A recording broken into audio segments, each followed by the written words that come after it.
Hello, and welcome back to another episode of Visions for Health. I'm Wendy Trubo, and my guest today is Dr.Kari Emsbo, medical doctor and board certified in internal medicine. Welcome. Thank you. Thanks for being here. My pleasure. So we're going to talk about the adrenals, yes? I would love to, sure. Okay, so before we get there, tell me about where you went to med school, how long you've been practicing, things like that. I finished medical school at Robert Wood Johnson Medical School in New Jersey. I've been practicing 17 years in a very much traditional practice up until probably in 2003 I started becoming much more integrative. Okay. What triggered you to get more integrative?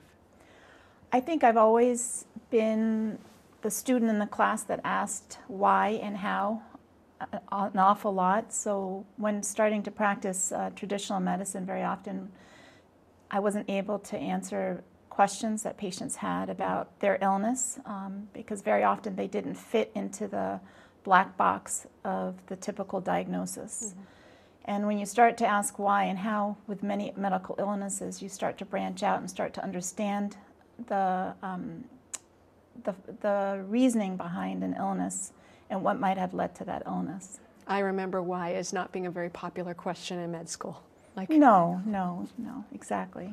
Okay, so in terms of the adrenals, where are they? The adrenals sit above your kidneys, which are in the back, right behind here, and they sit sort of like hats on your kidneys. There are two of them. They're glands, like the thyroid is a gland, and they're since the time you're born, they're involved in helping with hormones that are involved in supporting health. They're part of the endocrine system? They are part of the endocrine system. Okay, so they work with the thyroid and they do lots of stuff. They do a lot of things that are really hormonally based, but they get their messages from both the brain and the nervous system. Okay, so this is very cool. When you say the brain, do you mean that you can have thoughts and it will cause a reaction in your adrenals? Thoughts, you can have a reaction. So if you have fear, it can trigger messages to the adrenals through the nervous system to produce the fight or flight hormone cortisol. Okay, so the adrenals, sounds like their primary role is fight or flight. Is this? Partially. Right? Partially. They have a bunch of behaviors. They have, right. The adrenal has 3 different layers to it, to them, and one layer is very much involved in the fight or flight hormone. One is very much involved in the salt-retaining hormone, and one layer of the adrenals is very much involved in sex hormones, estrogen and testosterone mainly. So this sounds like a lot. It does a lot. It's much more complex than other hormonal glands, including the thyroid. So let's go back to, you said that it receives input from the brain. So if you have a thought that's scary, it releases certain hormones, and that tells your adrenals to start working? Partially. When you have a fearful thought, that triggers the nervous system, which indirectly affects the adrenal glands. There is another pattern that's much more a day in, day out pattern. So when you're sleeping, your messenger hormone to the adrenal is not as active, whereas in the morning, when you're getting up and trying to go about your normal daily rhythm, there's a higher output of hormones from your adrenals. So there is normally a circadian rhythm to your adrenals. So can you make your adrenals out of balance by if you work nights or if you don't sleep enough? What kinds of things can do that? Definitely. So one thing is if someone doesn't have adrenals or they have a very poorly functioning adrenal, they can have a low adrenal hormones, but you can also throw the adrenals off of balance by having poor lifestyle, poor sleep habits, and previous trauma of some kind. It can throw the normal rhythm of the adrenals off. So you said poor lifestyle. What kind of things fall into that bucket? So sometimes we'll see people who have an imbalance of adrenal hormone output because of chronic sleep disturbance. They might be someone who doesn't go to sleep they don't sleep on a regular basis, 7, 8, 9 hours. They might stay up till 3 in the morning and then get up at 7 in the morning the next night, go to sleep at 10 at night, and then get up at 3 in the morning. So there isn't a circadian rhythm. Sometimes you'll find that those patients, those people have a harder time maintaining healthy adrenal output. So it sounds like both not sleeping on a regular basis as well as not sleeping enough are two lifestyle behaviors? I would say that's probably one of the biggest behaviors that affects adrenal output. Now, when you mention circadian rhythm, is there some time of night that we're supposed to be asleep by, or is there a sort of, obviously everybody's different, but is there some rhythm to this that says, yeah, if you don't go to sleep by this point, you're going to stimulate your adrenals to be more active? Well, it is incredibly complex, but normally if we look at one of the hormones that the adrenals produce, which is cortisol, normally that starts to rise at around 4 or 5 in the morning, so that when you're up by 7, 8, you have higher levels of cortisol, which support your energy. And then normally in the late evening, that cortisol level should be low, and it actually allows you to rest. Some people have a burst of energy late in the evening, and that might be cortisol, but it's actually an unhealthy pattern because they will deplete their cortisol rhythm so that in the morning they probably would have less, so they'll feel tired. So it's like a bank account. Sort of, You can't spend indefinitely. Right. You have to constantly earn too. You have to be able to produce hormones, so that's another aspect. So sleep, you mentioned, if people are not sleeping enough, that depletes it. Yeah. Lifestyle, computer or out late drinking or partying or diet, these play a role? They all play a role. I think diet is incredibly important. We think about nutritiously rich food as being very important for helping the building blocks for adrenal hormones. Also an anti-inflammatory diet to try to, for example, sugar is a major culprit. Patients who have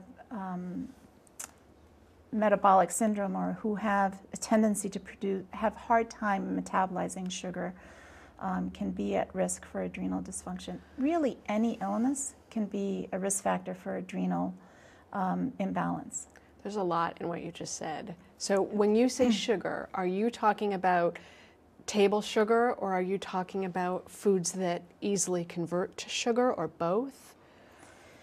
Mostly refined sugars, refined starches, so simple starches such as bread, flours of any kind that convert very easily to sugar can be a culprit when they're not combined with complex carbohydrates, which is more complex grains in their natural form, proteins, and lots of vegetables, the nutrient-rich foods, so they can be offset by some of the healthier foods. What are some of the nutrients? Well, actually, before I ask you that, so when you're talking about simple carbohydrates, you're talking about cereal, cake, candy, cookies, bread, pasta, pizza, wine, and beer? Pretty much any processed food is likely to be what we call high glycemic, breaks down into sugar very easily. All the fun stuff. Yeah, so eating whole foods is very helpful. Okay, and when you say whole food, you mean stuff that you have to cook yourself as opposed to coming out of a package, pretty much? Pretty much. Okay. You have to be able to recognize all the ingredients in the package. Okay, so if you can't pronounce it, it's probably not food? Probably. Okay. And so the adrenal needs those nutrients, and that's why we have to eat healthily. But you also want to stay with a low inflammatory diet, and sugar is one of the most pro-inflammatory foods that will trigger inflammation, and that makes it harder for the adrenals to be in balance. Okay. So when you say inflammation, outside of sugar, are there other foods that people can look at and go, oh, highly inflammatory? Is there any sort of big bucket categories that we could tell people about? Sure. Basically, processed foods, so that's sugar, and most flours are often culprits. There are some people who are very reactive to other types of foods, so we do sensitivity testing to food. So very common other foods can be casein and whey, which you find in dairy products. It can also be yeast based foods, baker's, brewer's yeast, foods that promote various yeast enter molds, and that gets down into the digestion. Your digestion has to be healthy. You have to be able to break down nutrients and absorb them. So when assessing someone who has adrenal imbalance, we do look at nutrition. We look at digestion as trying to look at the entire process about that affects adrenal health. So your adrenals, the health of your adrenals are also dependent on what you're eating, how it's being digested, and then what you're able to absorb or use? Exactly. And not everyone has a healthy balance with their digestive system. So in order to help their adrenals find a better balance, sometimes we have to take a step back and look at digestion, look at sleep. Those are things that we often look at. You also mentioned trauma as a major stressor for the adrenals. Can you say something about that? How does that play in? Trauma, it's complex, and I think scientists are just trying to understand how trauma affects the brain and the messages that the brain sends to our glands, whether it's to the thyroid gland or the adrenal glands or even our sex glands. So acute trauma, as we know, for example, someone's in the hospital, the messages to your adrenal, the stress gland is affected. It also affects your thyroid. And we can measure that with thyroid hormones in the acute setting when someone's sick. We can see there's a different balance. Whereas chronic stress, for example, someone who's had chronic illness or chronic trauma growing up, it does affect the messages that the brain normally puts out through so they do become imbalanced, and so sometimes you'll see they're much more depleted, and they rely on their fight or flight response to support their adrenals more than they should. They normally should be relying on their normal circadian rhythm to get them through the day, and very often with chronic trauma, the adrenals, amongst other glands, stop responding in a normal way, and they rely on the nervous system, the fight or flight, to get through them in the day. And that leaves them very depleted after various events. So those patients tend to have a lot of fatigue issues. This doesn't, I mean, you know, as you're talking about this, it just sounds so complex. It is complex because the adrenals affect so much. They really do. And they require so much to work well. And traditional medicine likes to either diagnose a patient with Cushing's, which is an excess of adrenal hormones, or Addison's, which is a complete deficiency of hormones. And both can be life-threatening. So when you think about the functional aspects of the adrenals, there are patients who don't fit into either category. And so when working with patients, very often we find that there's an imbalance of the hormones that the adrenals produce, that very often we can help them with by looking at the patient's lifestyle, sleep, inflammation, other illnesses, and they start to feel better. So you're saying that, I mean, I remember learning about Addison's and Cushing's in med school, and that's sort of like the end of the road, essentially, or at least with Addison's where there's complete failure. And if here's normal and here's complete failure, you're saying that a lot of people lie somewhere in the middle? Many people do, depending on where they are in their life. And that it's fixable, though? Very often it is, because we need to produce hormones with nutrients, and we need to have the normal circadian rhythm of adrenal production of their hormones, and sometimes that gets thrown off.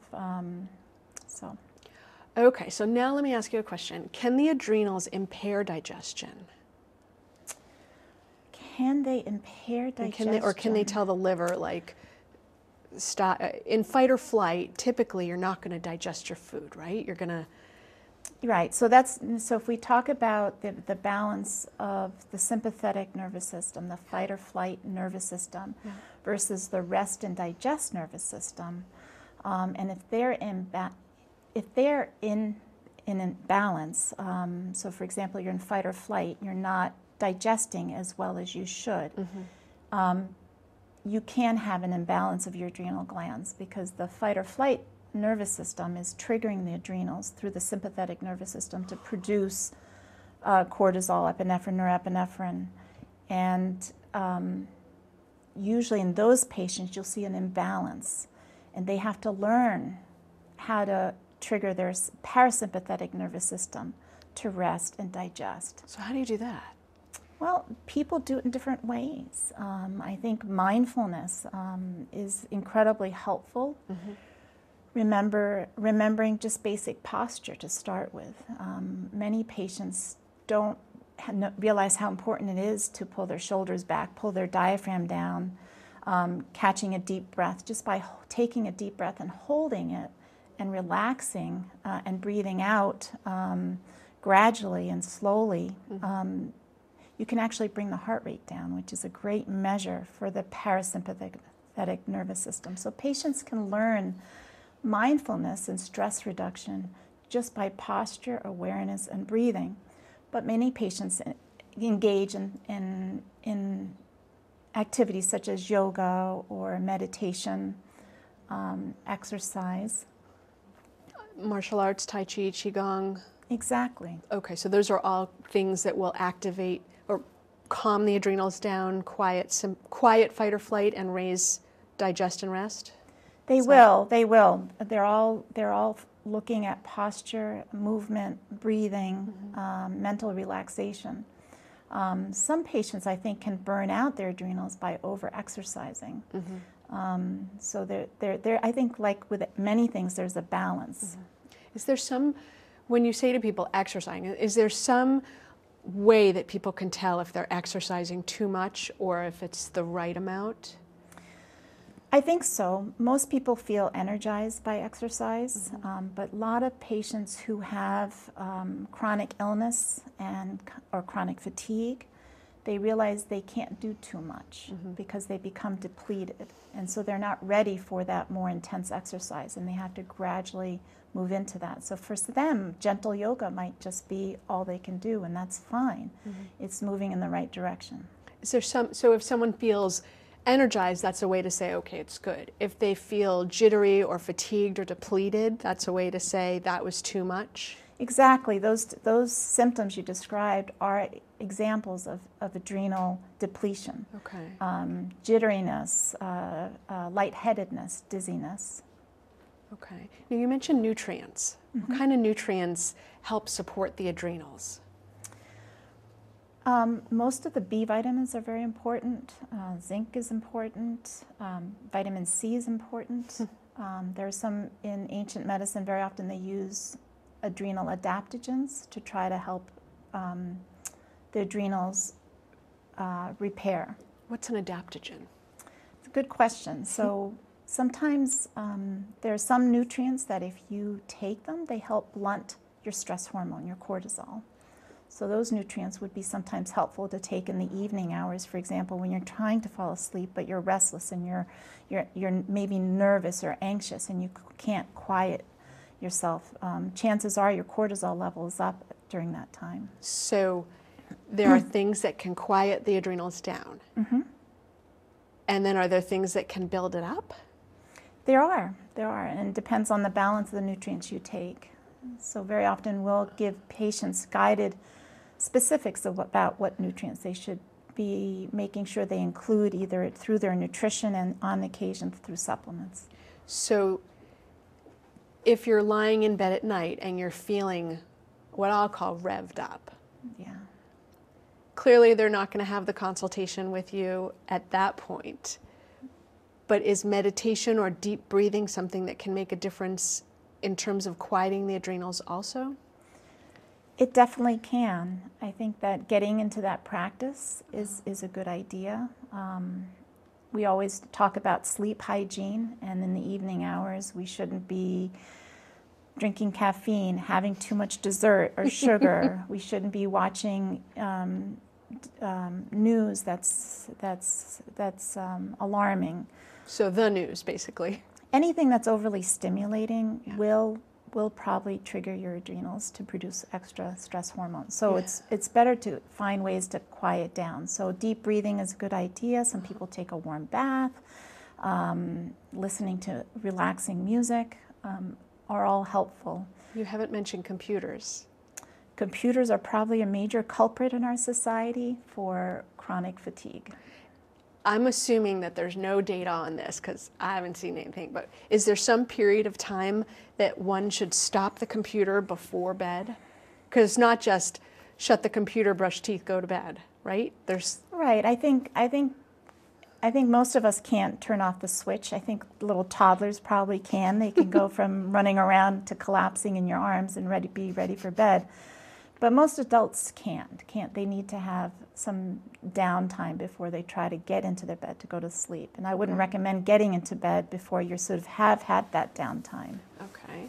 And then being in bed for some period of time that's longer than 5 hours, certainly. Ideally longer than 5 hours. Okay. And sleeping during the night would be ideal as opposed to sleeping from 8 a.m. to 4 p.m. Right. So, a lot of those patients who do shift work, whether they're a nurse or a fireman, it's very tough for them to keep feeling well with those shifts. So they have to find ways to make sure that they're doing the other parts well. Even if sleep isn't well, they have to really think about nutrition and stress reduction. So if one area is unable to be ideal, to make sure the other ones are good. So if you can't sleep for the right amount of time, don't drink too much caffeine, don't eat processed food, do some stress reduction, exercise. It all makes a difference, right? Okay. You haven't talked about alcohol. Does alcohol play any role in this? Well, alcohol can affect nutrient absorption, first of all. It definitely can affect some of the B vitamin absorptions that are so essential for adrenal health. So it can directly affect nutrients. It directly affects REM sleep. So a lot of patients who drink too much alcohol will not get the restorative sleep that they need. So they probably will feel more fatigued the next day.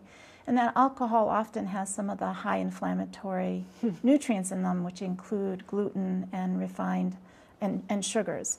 There are some benefits to alcohol. If you drink alcohol and you have an anti-inflammatory diet, there are studies showing that there are some cardiovascular benefits, but as far as anti-cancer benefits, nutrient absorption, the data is actually in the reverse.